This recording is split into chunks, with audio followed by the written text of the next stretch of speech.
Good evening, everyone, and welcome to tonight's episode of Ask Leah. Hopefully, some of you saw my post earlier and are joining me with wine in hand. I feel like I need to go all Eddie Maguire on you tonight. If I was starting the footy show, or just starting this episode of Ask Leah, what a big week it has been in football. Geez, what a big week it has been for my business this week. You know those weeks where they're going to be big anyway, and then you just scratch your head and think, what the hell was I thinking? That's me this week. And the great thing was this morning I was delivering a workshop in Warragul for a fabulous team of 35 people. And the workshop was self-management at times of stress. And I did make the joke at the start of the workshop that it was the perfect workshop for me to be delivering this week, because I have totally overcommitted myself this week and it is a bit stressful. So all of the techniques, strategies that I was teaching today, I'm absolutely putting in place myself this week. And here, that's the thing about everything I teach, all the workshops I run, behind everything that I do in my business. The reason that I know the strategies and techniques work is because I use them myself. So it's not some academic, study that is behind a lot of what I teach, although then when I go looking for the research, I always find it.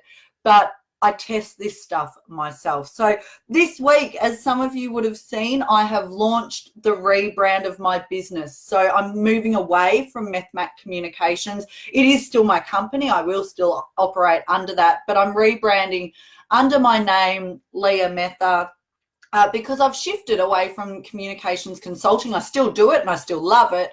But the focus of my business is on that thought leadership, the training, the speaking, authoring, and facilitation. And welcome to those of you who have joined. Lizzie Gelato on Lygon Street, you are living the life. Sal's writing a job ad this week. Well done. Oh, look at you go. Drop the technical bits to the bottom, and when questions said soft is the new hard. Get on board. Absolutely. So this week I've launched my rebrand, which is hugely exciting. Hasn't been without stress though. I actually I had to sack my web developer late last week, and you all know the launch happened this week, and the new website is up, and I have to do a shout out, and I'll be doing a shout out tomorrow in a post to the absolutely incredible, remarkable, brilliant woman that is Kate Britton from the Mudroom Design. So after I had dramas with a website that was overdue, meant to be up, and was very stressful because my book launch is tomorrow night, I rang Kate and said, can you please save my ass? And God love her, the woman has come through with the goods. For those of you not subscribed to my newsletter, you won't have seen the little sneak peek, but you know what? If you're watching this video, I can tell you the website is up. Partially, she's building it still, but she's got the important bit up today, which is the book is now on sale, and I'm promoting it tomorrow. But if you're watching this video, if you go to leahmethod.com.au after you finish watching, you can actually buy the book from today. And I've already had some great orders through, and I have just finished addressing some envelopes, and they'll be going in the mail tomorrow. But you can also catch me at some book signings and get a free coffee as well. This weekend I'm at Raw Harvest on Saturday, and then on Sunday at the Willow Grove General Store in the mornings, and you can check that out in events. But on top of the rebrand that I was doing this week, I decided it would be a good idea. Really didn't think it through. This week I'm also doing 2 volunteer talks for Beyond Blue. I did the fabulous Out of the Darkness event in Warragul on Sunday. Some of you might have been at that. It was about suicide and suicide prevention, and there were 4 speakers, 3 who came from a mental illness background or suicide attempt background, and me speaking for Beyond Blue from the position of a carer. And it was an incredibly powerful event. There was almost 300 people in the room. I'm doing another Beyond Blue talk tomorrow. I did 2 coaching clients yesterday, a workshop today, and I've got a full day facilitation on Friday. And I'm launching a book tomorrow night on top of it. So here's the lesson, folks.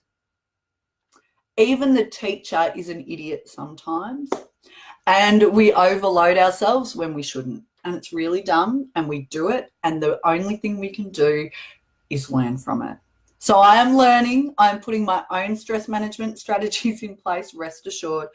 Mindset, it's working out, can I control my controllables? All of those things that I teach, they work. I know they work because I do them myself. Thank you to those others who have just joined. So tonight, last week, I was all set to do a really important Ask Leah, and I had no voice and I had to cancel that. And as exciting as the book launch tomorrow night is and everything else that's going on in the business, it's a topic I still want to talk about, and it's a topic that I will be dedicating tomorrow's Gippsland FM radio segment on as well. And it is the topic of how to call out and address casual racism and prejudice, often amongst friends. Now, this question came from an awesome friend and former colleague who lives in New Zealand. And she reached out to me after the terrorist attack in Christchurch. And she said, Leah, you know, we see all of this stuff on the need to call out casual racism. And so often, you know, we see it, whether it's online or we hear it in conversations, often with loved ones, often with family and friends who we love to bits. And we hear these comments and we cringe inside.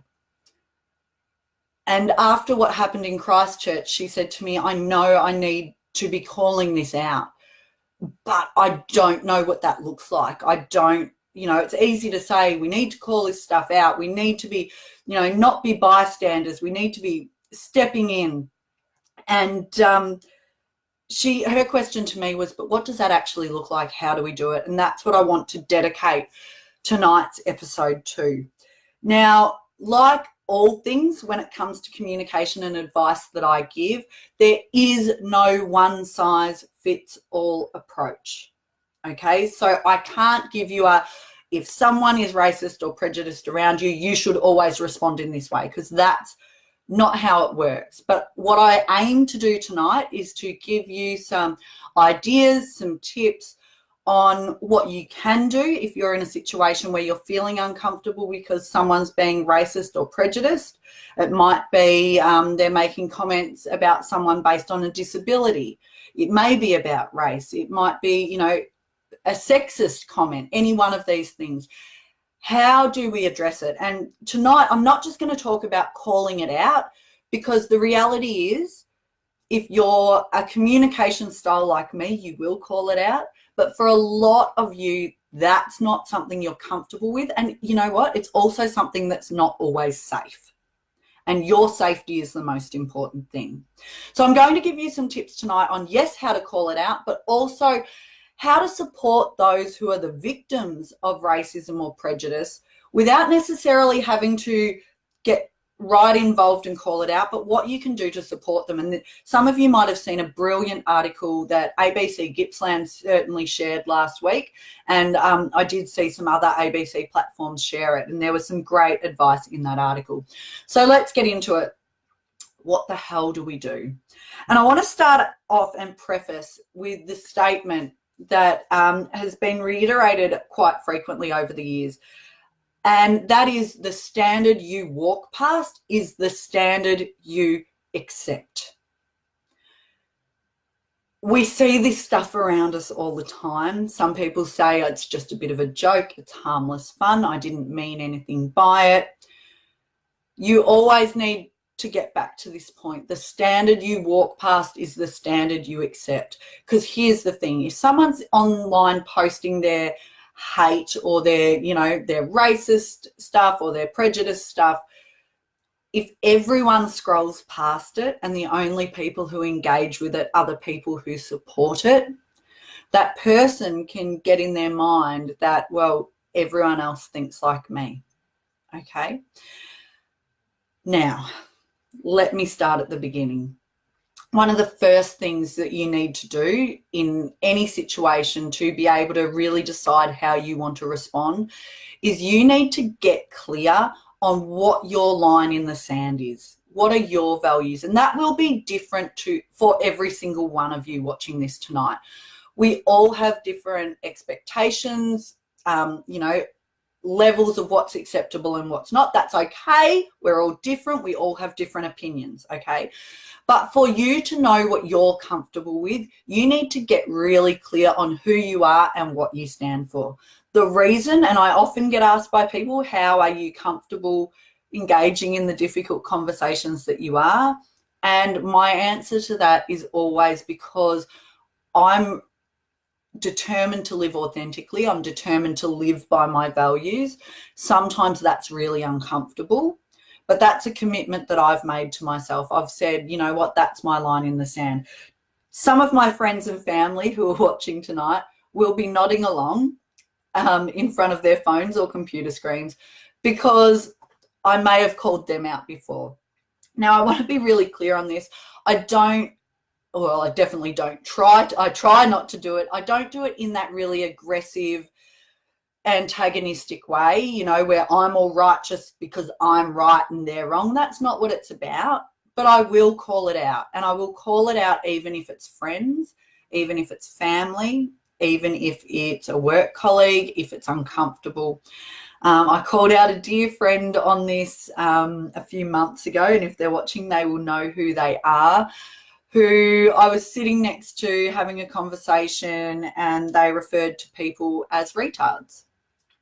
That crosses my line in the sand. And, it's not okay for me. I have a family with a huge, long history working in special education. I've been around disability my whole life. I like to think I have a really good understanding of people living with disability, and it's just not okay. So I said to this friend, the minute he said it, and I knew he didn't mean anything by it, but the minute he said it, I cringed inside and I went, oh God, I'm going to have to say something. And the reason I had to say something is because to be true to me, I had to say something. Now, I knew he didn't mean anything by it, but if I hadn't said something, I would have gone away for the rest of the day going, I should have bloody said something. So how did I raise it with him? I didn't get all indignant and say, you can't say that, rah, rah, rah, and get all aggressive, because we know, and we see this on social media all the time, when you get aggressive back, okay, it just escalates the situation. You've got a really escalated conversation and no one's listening.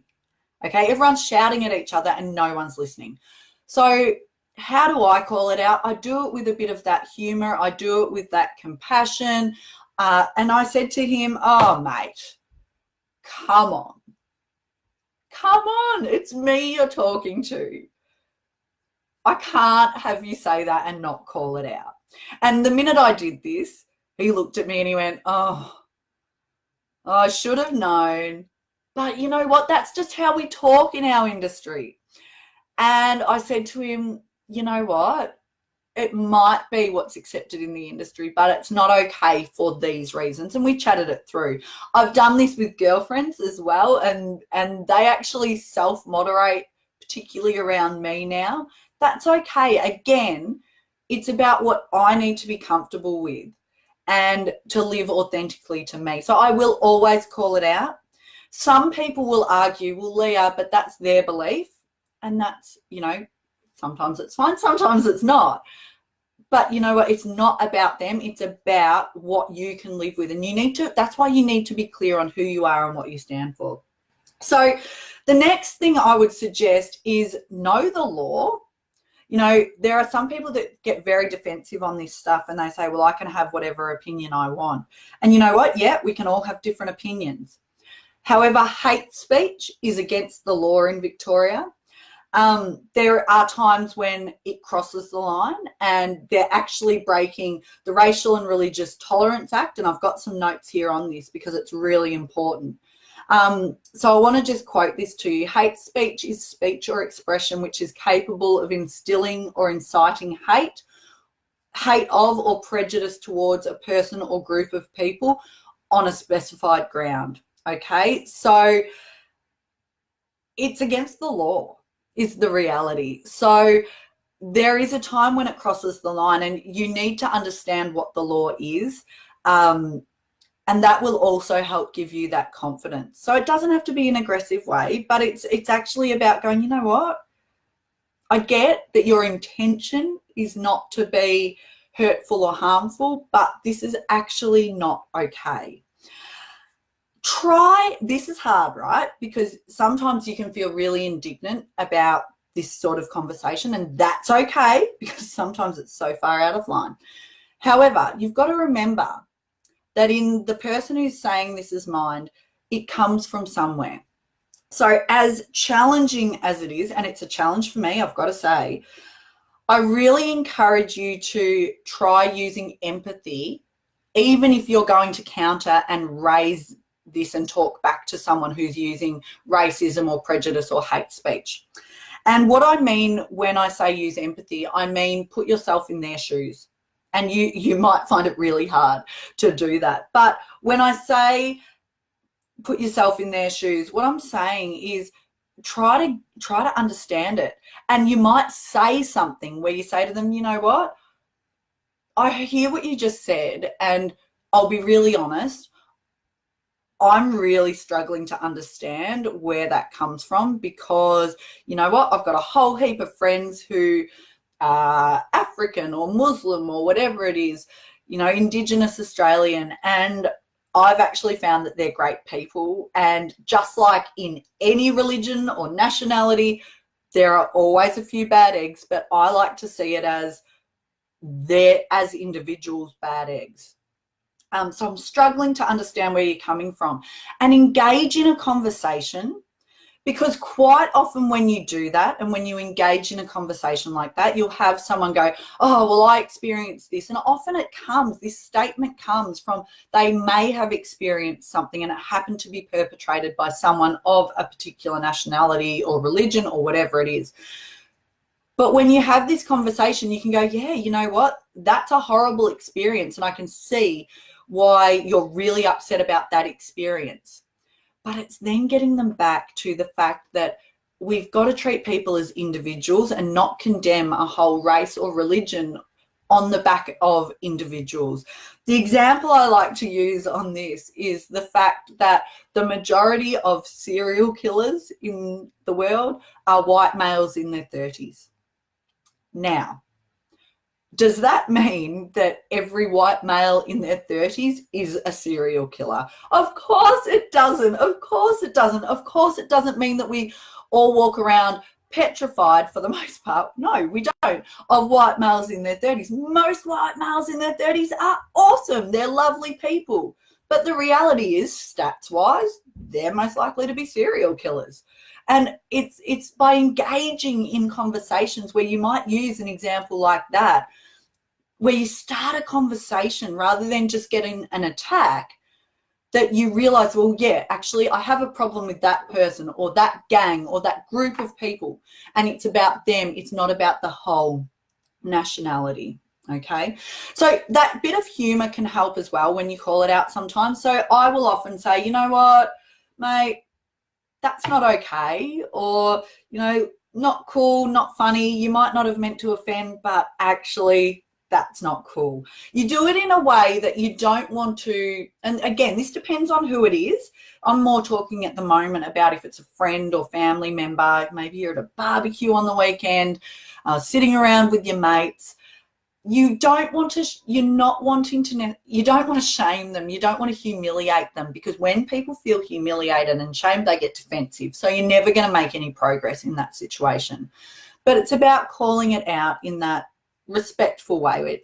That's just not cool.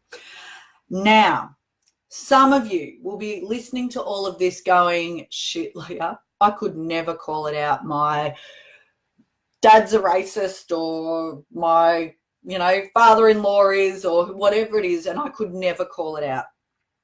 Maybe it's you see this stuff happening on a train, right? And it's a group of people ganging up on one person or a couple of people, and you think, you know what, I want to say something here, but it's not safe to do so. They might turn on me. What do you do in this situation? Well, in this situation, maybe calling it out isn't the best thing to do, but you can still have an impact. If someone is getting a hard time, if someone's being bullied, if something's happening in front of you that you're not okay with, don't ignore it. Go and stand with that person. Go and stand with that person. Go and sit next to them on the train. Strike up a conversation. Be present beside them. So when those people are picking on them or slagging off at them, you go and sit beside them and show your solidarity that way. You don't even have to say anything to the people who are being the abusers or the racists or the people of prejudice. If it's someone with a disability, go stand next to them and strike up a conversation. And by your physical presence, you are showing those other people, you know what? I stand with them. I stand with them, and, what you're doing is not okay. So you don't always have to call it out. Okay, yes, some of us can, but some of you can't, and that's okay too. There was an article in the paper that I read today, and it was about a woman who was being harassed. Some of you might have read it. Being harassed and catcalled, and she was scared. She was in tears on the streets in Melbourne just after one evening, and all these people were giving her a hard time, all these men. And she was really scared and intimidated. And she said, why did all these other people were walking past and saw what was happening, and no one did anything. So again, you don't necessarily have to call it out, although if you can and it's safe to do so, do so. But just being with that person, going up to them and going, you know what, do you want to walk with me? Or are you okay? Come with me. That can be the support that someone needs. Create connections, folks. A lot of you will have seen me talk before about the importance of kindness and striking up conversations, and my kids have set an alarm on me here, so sorry about that. Create connections. It might be that you get on a train, or you're waiting at a stop sign with someone, you're standing next to someone, you don't know them from a bar of soap. Say hello. Make them feel included. Make them feel connected. You know what? It might be that you are the first person who has spoken to that person that day. Okay? That you are the first person that's noticed them and treated them with humanity. This happens, folks. There are people that walk around our towns here in Gippsland, down in Melbourne. They walk around and no one speaks to them and no one engages with them. And they feel so isolated and alone. They may be suffering a mental illness. They may be suffering from any number of things, and that connection isn't there. Now, the lucky thing we do have in our region is we have amazing people who create connections, but this is something, again, that you can do to help people not feel isolated. A smile. How's your day going? Strike up conversations so people feel included is really important.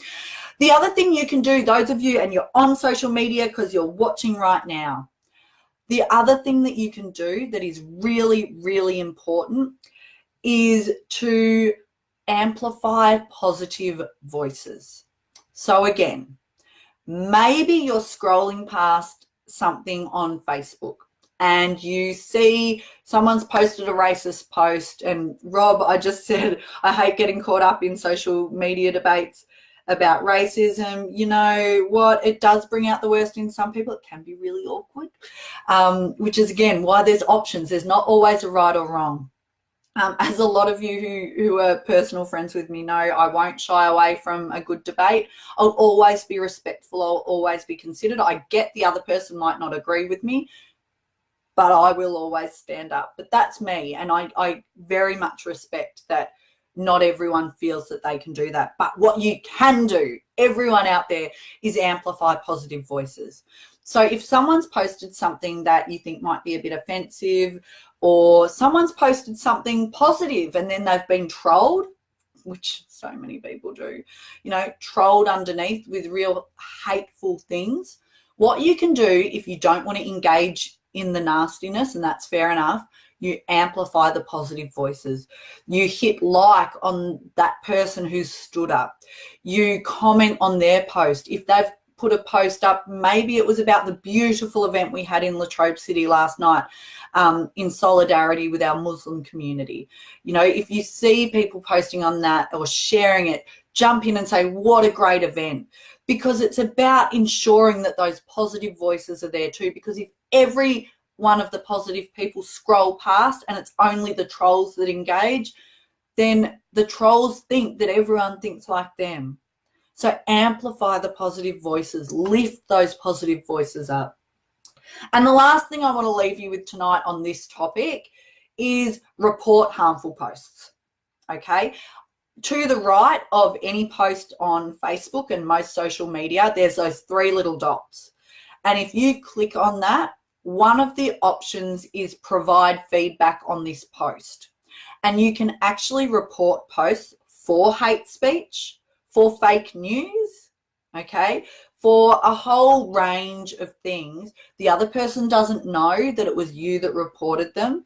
But in the wake of Christchurch, in the wake of anti-vaccination being such an issue at the moment, Facebook is cracking down on fake news and hate speech. And they're asking for people to report not so much the personal posts, but the on-sharing of dangerous information. So I encourage you, jump on there and report it so that it does get taken down. So I hope that those tips have been helpful tonight. To my dear friend in New Zealand, my thoughts are with you at this really difficult time, and I hope that some of that advice will give you some practical tips on what it does actually look like to call this stuff out. We shouldn't be afraid of having the conversations, but we need to have the conversations in a way that isn't just an attack, because when we attack someone else with a different opinion to us, and look, I'm guilty of doing it too. I am a very passionate person. You get nowhere though, because you both just put your guards up and go, I'm right, you're wrong, and it's not productive. So it's about engaging in those conversations.